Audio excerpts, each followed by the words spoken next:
Hello and welcome to the first in a series of bite-sized talks about asynchronous and distributed working. So my name is James and I'm Senior Vice President of Engineering at Brandwatch, which is a global software as a service company headquartered in Brighton in the UK, but we're distributed all over the world. Now, given the effects of the COVID-19 pandemic on all of our lives, going to technology meetups really hasn't been the top of anyone's list, and it's not been the top of mine for sure. So what we're going to do is experiment with some different ways of delivering you some content. And we're kicking it off with this Wednesday series in September, covering a pretty broad topic that's been close to our lives in 2020. So this video is going to serve as a short overview of the pandemic and how it's affected us in the technology industry. And then for the subsequent videos, we're going to let you, the viewer, choose your own adventure. So down there, beneath the video, there is a form, and in the form you can vote for the topic of the next video, and you can also submit any question that you like, and assuming that the question is relevant and not rude, I will very happily answer them in the videos to come. So, let's look back at the previous 6 months. I mean, without a doubt, it's been extremely challenging for all of us, myself included. It's been very bad. At the time of recording the video, there's trauma, crisis, and difficulty all over the world. Even though when you look out the window, there's people playing on the grass, it's affected the world in a very, very deep way. Some of us have lost loved ones, some of us have been seriously ill or have known people who've been seriously ill, and some of us have lost our jobs. It's been the worst recession in memory that I can remember.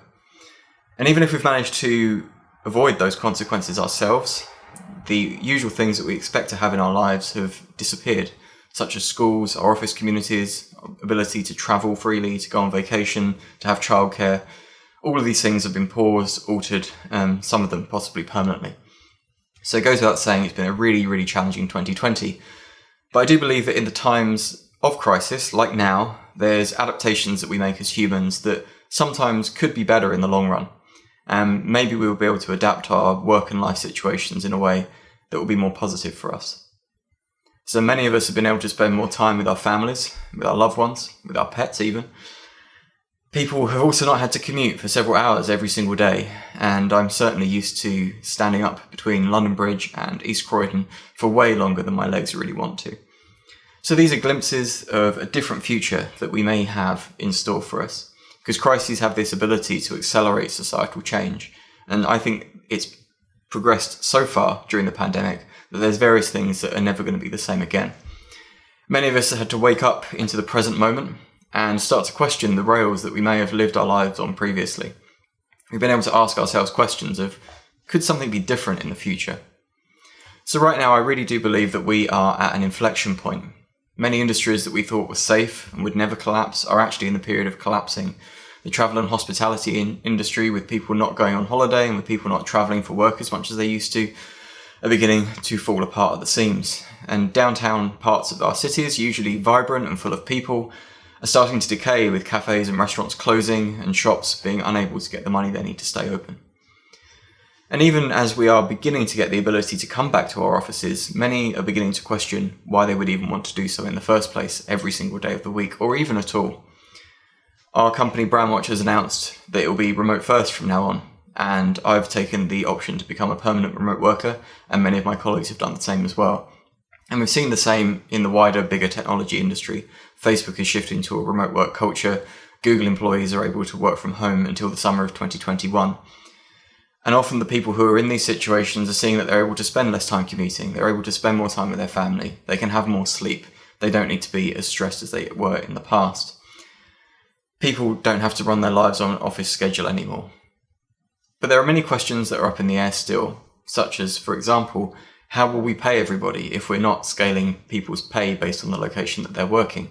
Will we instead need to normalise towards base pay based on the value that people bring to the company? And actually, is that a fairer thing? And have we been doing it wrong in the past? And time will tell with these things still being discussed. And this series of talks isn't necessarily about me trying to convince you to work remotely or to convince you to do anything other than you're already doing.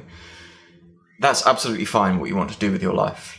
We surveyed everybody at Brandwatch and we found that people split into 3 cohorts pretty evenly. There's those that want to continue with being a remote worker, there's those who are really looking forward to getting back to the office, and there's those who want to mix up their time much more between the two. Because we have to remember that for everyone who's sitting at home with a nice desk, with a nice monitor, there's a colleague in a studio apartment possibly having to work from their bed because they don't even have a table. There's a colleague who is sharing a house with housemates and doesn't have the space or the peace and quiet that they need to do high quality work. And because everyone deserves that high quality working environment, I don't think offices are going to be going anywhere, but they may shift in their usage. Realistically, I think that all companies will become hybrid with time, with very large offices downscaling to suit the footfall that they're going to be used to, but people working a mixture of being at home and being in the office. And the key thing amongst all of this is that the world has changed at how we do work. Distributed working more asynchronously, is going to be the norm rather than the exception. And that means adapting to a completely different way of conducting your work, communicating with people, catching up with your colleagues, staying connected, and all the usual things where you used to gravitate around the hub of the office are going to be different. And this shift has come naturally to some people, but for many it's been a real challenge so far. With little guidance, they've found that they've not been able to discuss their work in the same way of being able to walk over to a colleague and tap them on the shoulder. They've not bumped into people in the kitchen in order to have some social life. They've struggled to stay physically fit, to stay mentally fit. So I think we need the tools and we need some guidance in order to get better at this. This is what this video series fundamentally is about. It's a series of talks that hopes to point you in the right direction of ways in which you can make your work life better for yourself, but also for your colleagues. Without further ado, let's get to the voting. Beneath the video, look at the form, choose which of the subtopics that you'd like to see next, and I'll very happily go away and record a video on that subject. Any questions that come up, I'll answer as well. So that's it for now. I'll see you next week. Thanks for watching, and do go and vote, and I'll see you soon.